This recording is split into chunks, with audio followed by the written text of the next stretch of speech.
வணக்கம். All India radio. நீங்கள் கேட்டுக்கொண்டிருப்பது ஆகாசவாணியின் செய்தி அறிக்கை.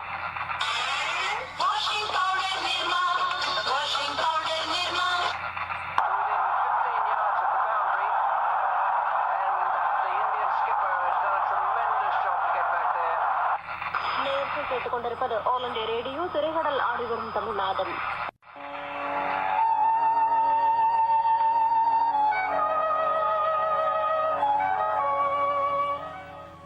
உலக வானொலி தினம் கலந்துரையாடல் கேட்கலாம்.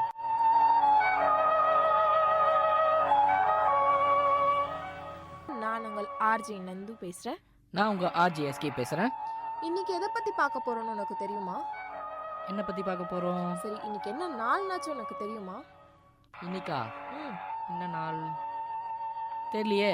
தெரிஞ்சா சொல்ல. சரி, நம்ம இப்போ எங்கே இருக்கோம்? நம்ம வானொலி நிலையத்தில் இருக்கோம். அப்போ வானொலிக்குன்னு ஒரு தினம் கொண்டாடுவாங்களா? எல்லாத்துக்கும் கொண்டாடுறாங்களா? சரி, அப்போ இதுக்கும் கொண்டாடுவாங்கல்ல? கொண்டாடி தானே இருப்பாங்க. அப்போ அதுக்கு பிறந்த நாள் எப்போ? இந்த மாதம் தானே வரும். இந்த மாசம்ல இன்னைக்கு தான் வானொலி தினம், உலக வானொலி தினம் இன்னைக்கு தான் கொண்டாடுறாங்க. ஓ அப்படியா? ஆமா, பாரு, இது கூட தெரியாமல் இருக்க பாரு. சுத்தமா உனக்கு தெரியாதா? இந்த மாதம் தெரியும், ஆனால் இந்த நாள் எனக்கு தெரியாது. இன்னைக்கு தான் உலக வானொலி தினமாக கொண்டாடப்படுகிறது.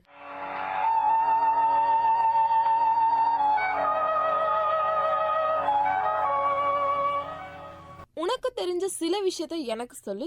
எனக்கு தெரிஞ்ச சில விஷயத்த நான் உனக்கு கண்டிப்பா சொல்றேன். கண்டிப்பாக சொல்லணும். கண்டிப்பா சொல்றேன். சரி, இன்னைக்கு என்ன நாள் தெரிஞ்சுக்கிட்டோம். 1946ஆம் ஆண்டு ஐநாவில் முதலாக வானொலி ஒலிபரப்பை தொடங்கியதன் நினைவு கூறும் விதமாக 2012ஆம் ஆண்டு முதல் உலக வானொலி தினமாக கடைபிடிக்கப்பட்டு வருகிறது. இதோட வளர்ச்சி பற்றி தெரிஞ்சுப்போமா கொஞ்சம்? தெரிஞ்சுப்போமே. இன்று உலக நவீன டிஜிட்டல் தொழில்நுட்ப வளர்ச்சியில் பல்வேறு வடிவங்களில் தொலைக்காட்சி, ஸ்மார்ட் போன், இன்டர்நெட் என பல வடிவங்களில் மக்களின் பயன்பாட்டில் இருந்தாலும் இவற்றில் முன்னோடி ஊடகமாக வானொலி விளங்குகிறது. இயற்கை பேரிடர் காலங்களில், குறிப்பாக சுனாமி ஏற்பட்ட போது, எல்லா விதமான தகவல் தொடர்பும் மின்சாரமும் தடை ஏற்பட்ட போது தகவல்களை உடனுக்குடன் தெரிவித்த பெருமை வானொலிக்கு உண்டு. வானொலி ஆபத்து காலங்களில் மக்களுக்கு உதவும் ஊடகம் என்பதை ஏற்றுக்கொள்ளத்தான் வேண்டும். சரி, இப்போ வானொலி என்பது மின்காந்த வழியாக தொடர்பை ஏற்படுத்தும் ஒரு கம்பியில்லா தொலைத்தொடர்பு ஊடகமாகும். மின்காந்த அலைகளின் வழியாக செய்தி, பாடல், உரையாடல் ஆகியவற்றை ஒலிபரப்பி வருகின்றது. சரி, இப்போ உனக்கு ஏதாச்சும் தெரியும்ல? உனக்கு ஏதாச்சும் தெரிஞ்சாலும் சொல்ல. வானொலி ஒலிபரப்பாகிறது நம்மளுக்கு 2 முறையில தெரியும். ஒன்று கமர்ஷியலா தெரியும், இன்னொன்று சமுதாய ரீதியா தெரியும். நம்மளுக்கு தெரிஞ்சது இது 2 தான். ஆனா அது ஒலிபரப்பாகிற விதம் 3 இருக்கு. தெரியுமா உனக்கு? அப்படியா? தெரியாதா? தெரியாது. 3 இருக்கு. ஏன்னா நம்ம கம்யூனிட்டி கமர்ஷியல்னே கேட்டுட்டோம். ஆனா அது ஒலிபரப்பாகிற வகை 3 இருக்கு. என்ன அந்த 3ன்னு பாத்தீங்கன்னா, அமெச்சூர் வானொலி, பண்பலை வானொலி, சமுதாய வானொலி. இதுல எதனா ஒரு பேர் கேள்விப்பட்ட மாதிரி இருக்கா? எனக்கு தெரிஞ்சு எனக்கு சமுதாய வானொலி மட்டும் தான் தெரியும். இது ஃப்ரீக்வன்சி மாடுலேஷன் அப்படின்னு சொல்றோம். ஃப்ரீக்வன்சி மாடுலேஷன், பண்பலை ஒலிபரப்பு அப்படின்னா என்னன்னு தெரியுமா?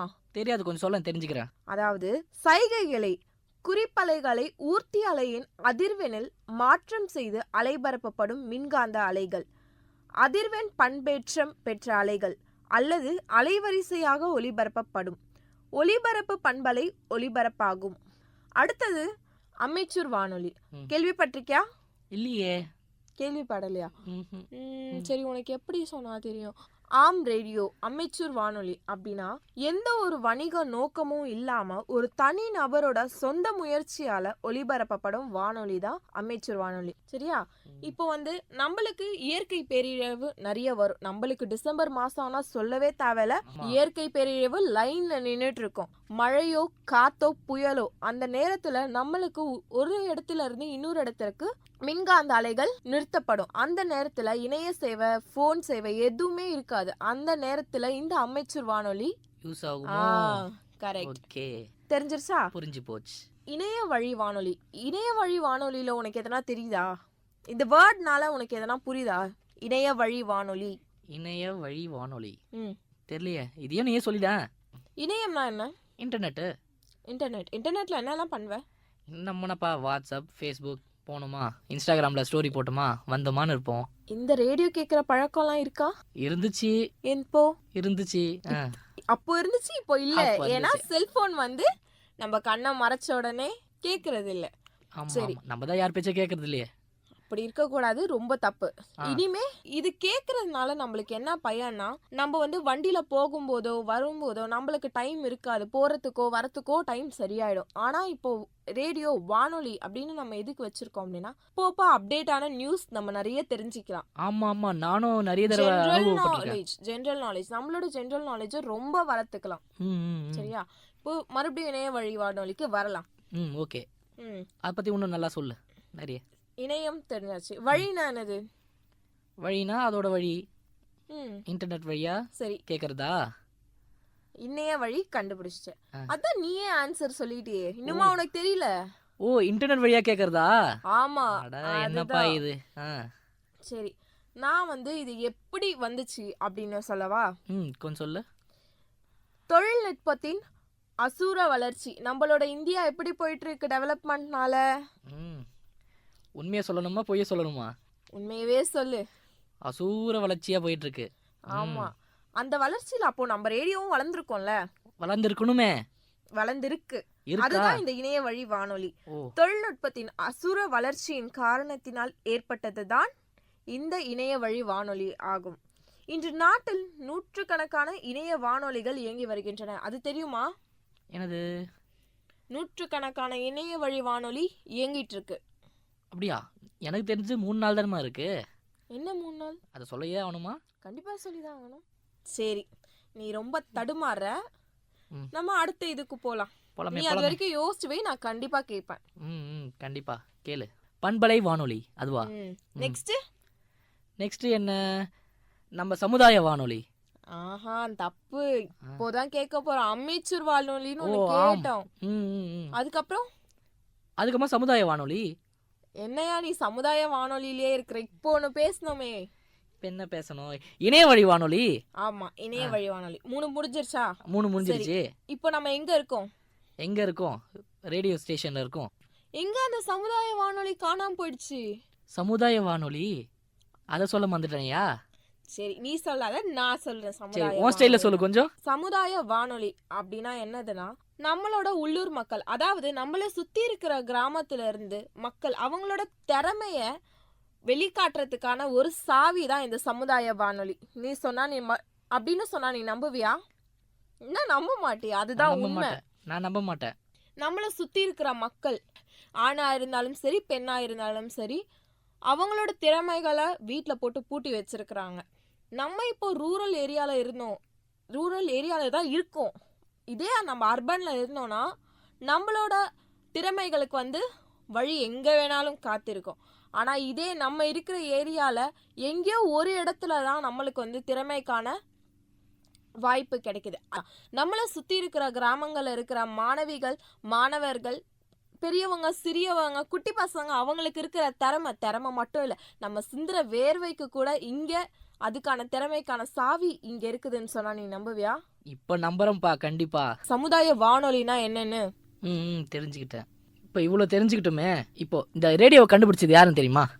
ரேடியோவை கண்டுபிடிச்சதெல்லாம் யாருன்னு தெரியாது. ரேடியோல என்ன போகும்னு வேணா கேளு, நான் சொல்றேன். நல்லா பேச தெரியுதுல்ல? பேச தெரியலன்னா பிழைக்க முடியாது தம்பி. அது இருக்கட்டும். அவர் பேரு தான் மார்க்கோனி. மார்க்கோனி நம்ம சின்ன வயசுல படிச்சிருப்போம் அவரை பத்தி.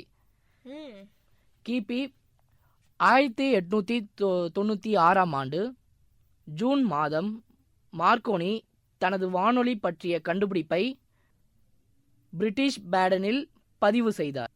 அங்குதான் வானொலி முதலாக தனது வானொலி சேவையை தொடங்கியது. அதன் பின்னர் உலக நாடுகளில் பரவத் தொடங்கிய 28 ஆண்டுகளுக்கு பின்னரே இந்தியாவில் காலடி வைத்தது. 28 வருஷத்துக்கு அப்புறமா தான் காலடி வச்சுதான் இந்தியாவிலே, கண்டுபிடிச்சதுக்கு அப்புறமா. அப்போ அந்த 28 வருஷம் நம்ம நாடு பாதி சுதந்திரம் அடையல. தொடக்க காலத்தில் பரிசோதனை முறையில் மிக குறைந்த அளவிலான நேரமே நிகழ்ச்சிகள் ஒளிபரப்பப்பட்டன. இப்போ நம்ம காலையிலேருந்து ஈவினிங் வரைக்கும் நைட் வரைக்கும் போகிறோம் பார்த்தியா, அந்த ஈவெண்ட் தான் இல்லை. குறிப்பிட்ட நேரம், ஒரு 3 மணி நேரம் இருக்கலாம்னு தோணுது. 3 மணி நேரம், 3 மணி நேரத்துலேருந்து 4 மணி நேரம், அது மாதிரி சின்ன ஈவெண்ட்டாக தான் வச்சுருக்காங்க போல. 1924ஆம் ஆண்டு மே மாதம் 16ஆம் நாள் இந்தியாவில் முதலாக சென்னை நகரில் வானொலி குழுமம் அமைக்கப்பட்டது. நம்ம சென்னைப்பா, நம்ம சென்னையில் தான் ஃபஸ்ட்டு. அதே ஆண்டு ஜூலை 31ஆம் நாள் சென்னை மாகாண ரேடியோ கிளப் என்ற அமைப்பு ஒலிபரப்பை தொடங்கியது. நம்ம சென்னை முதலிடத்துல இருக்கு. பின்னர் 1930ஆம் ஆண்டு ஏப்ரல் 1 நாள் சென்னை நகராண்மை கழகம் தன் ஒலிபரப்பை தொடங்கியது. இந்தியாவில் அமைப்பு முறையிலான ஒலிபரப்பு 1927ஆம் ஆண்டு ஜூலை 23ஆம் நாள் மும்பையில் தொடங்கப்பட்டது. நீ உனக்கு தெரிஞ்சது முழுசா சொன்னியா? ஏதோ ஒன்று விட்டுருப்பேன்னு நினைக்கிறேன். ஆமா, கண்டிப்பா விட்டுருப்பேன். ஏன்னா எல்லாருமே எந்த நேரத்துலயும் சரியா இருக்க மாட்டாங்க. சில தவறுகள் ஏற்படும். அத கூட இருக்கிறவங்க திருத்த வேண்டியது அவங்களோட கடமை. அடடா அடடா, லைஃப் கோச்சா? ஆமா, அதெல்லாம் சொல்லனா வாழ்க்கையில முன்னேற முடியுமாப்பா? சரி வா, டாபிக் வரலாம். நீ வரலாறு சொன்னல, சரி, அது எந்த ஆண்டுல தொடங்கப்பட்டது? 1930ஆம் ஆண்டு செப்டம்பர் 10ஆம் நாள். என்ன நாள்னு தெரியுமா? மைசூர் அரசின் வேண்டுகோளை ஏற்று ஆகாசவாணி என்ற பெயரில் மைசூரில் வானொலி நிலையம் தொடங்கப்பட்டது. சரியா? இந்திய அரசின் கட்டுப்பாட்டில் நாடு முழுமைக்கான ஒரே அமைப்பான 1936ஆம் ஆண்டு ஜூன் 8ஆம் நாள் அகில இந்திய வானொலி என்ற பெயரில் அறிமுகப்படுத்தப்பட்டது. இன்றும் அப்பெயரே தொடர்கிறது. சரி, அகில இந்திய வானொலி இந்த பேர் எங்க நான் கேள்விப்பட்டிருக்கியா? அகில இந்திய வானொலி எனக்கு தெரிஞ்ச அறிவை வச்சு யோசி பார்க்கும்போது அதை இங்கிலீஷில் சொல்லி பார்க்குறேன். அகிலனா ஆல், இந்தியானா இந்தியா, வானொலினா ரேடியோ, ஆல் இந்தியா ரேடியோ. கரெக்டா? பாரு, மூளைக்கு ஹேட்ஸ் ஆஃப் மேன். நான் அறிவாளிதாம்மா, யாருக்கும் தெரியுது இல்லை. சரி, நீயே சொல்லிக்கூடாது, நாங்க சொல்லணும். சரியா? சரி சரி, வாங்க வாங்க டாபிக் போகலாம்.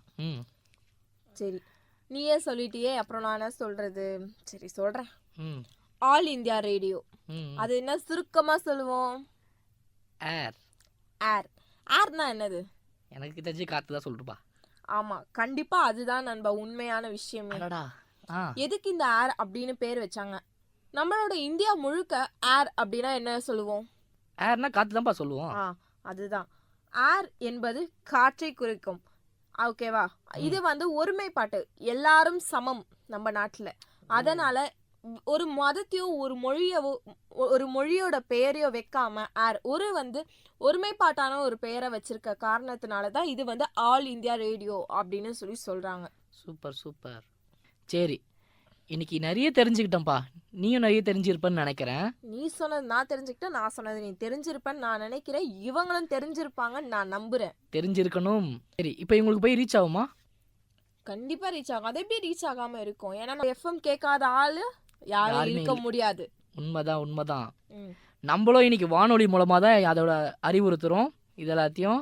சரி, நீ வானொலி கேட்குறியா டெய்லி? கேட்பேன்பா, ஃப்ரீ டைம்ல கேட்பேனே.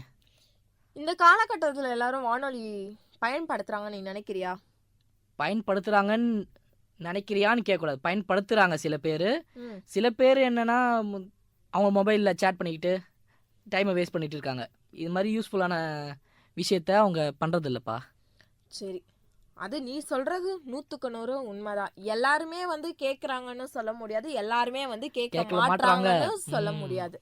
நீ கேக்குறல, நீ ஃபர்ஸ்ட் என்ன மாதிரி கேட்டுட்டு இருந்த வானொலியை? நீன்னு இல்ல, நீ 2K கிட்னு நினைக்கிறேன். எனக்கு தெரிஞ்சு இந்த 90s கிட் 80s கிட்லாம் எதுல கேட்டிருப்பாங்க நீ நினைக்கிற?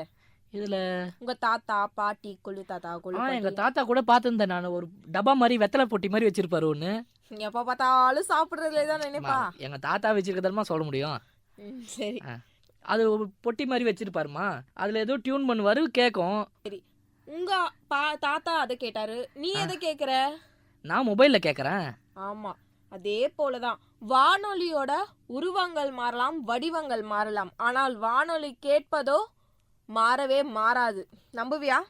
கண்டிப்பா நம்புறேன், கண்டிப்பா. சின்ன குழந்தைங்கள்ல இருந்து பெரியவங்க வரைக்கும் கேட்கலாம். ஆனா ரேடியோ அப்படின்றத நான் கேட்க மாட்டேங்கிறேன். அதனால நம்மளுக்கு நிறைய அறிவும் வர மாட்டேங்கிறது, நிறைய விஷயமும் தெரிஞ்சுக்க மாட்டேங்கிறோம், நாட்டு நடப்புகளை தெரிஞ்சுக்க மாட்டேங்கிறோம். ஏன் அப்படின்னா நம்ம போய் அதுக்குன்னு டைம் ஸ்பெண்ட் பண்ணணுமோ அப்படின்ற ஒரு எண்ணம் வந்ததுனாலதான் சோம்பேறித்தனம் நம்ம கண்ணை மறைச்சிச்சு. கண்டிப்பா அதே தான் தோணுது. இனிமேலாச்சு நான் முடிவு பண்ணிட்டேன், நான் எவ்வளோ வாட்ஸ்அப்புக்கு ஃபேஸ்புக்கு நேரம் செலவுறனோ அதே நேரமும் நான் ரேடியோவுக்கு செலவிடுவேன். நீ கண்டிப்பா இங்கே ஒரு சபதம் எடுத்துட்டு தான் நீ போற வீட்டுக்கு. என்னதுன்னு? இனிமே நான் வானொலி தினமும் மறக்காம கேட்பேன். கண்டிப்பா இனிமேல் நான் வானொலி தினத்தையும் மறக்க மாட்டேன், வானொலி கேட்கறதையும் மறக்க மாட்டேன். எங்களோட இணைந்திருங்கள். நான் உங்கள் RJSK. நான் உங்கள் RJ நந்து. ஒன்ஸ் அகெயின் நம்ம சொல்லிட்டு போயிடுவோம், இன்னைக்கு உலக வானொலி தினம். ஆமா மக்களே, நீங்களும் கொண்டாடுங்க. இது ஒரு தினமாவே நாங்களும் கொண்டாடுறோம், நீங்களும் மறக்காம ஒரு தினமாக கொண்டாடுங்கள். நன்றி, வணக்கம். Stay tune. இதுவரை உலக வானொலி தினம் கலந்துரையாடல் கேட்டீர்கள்.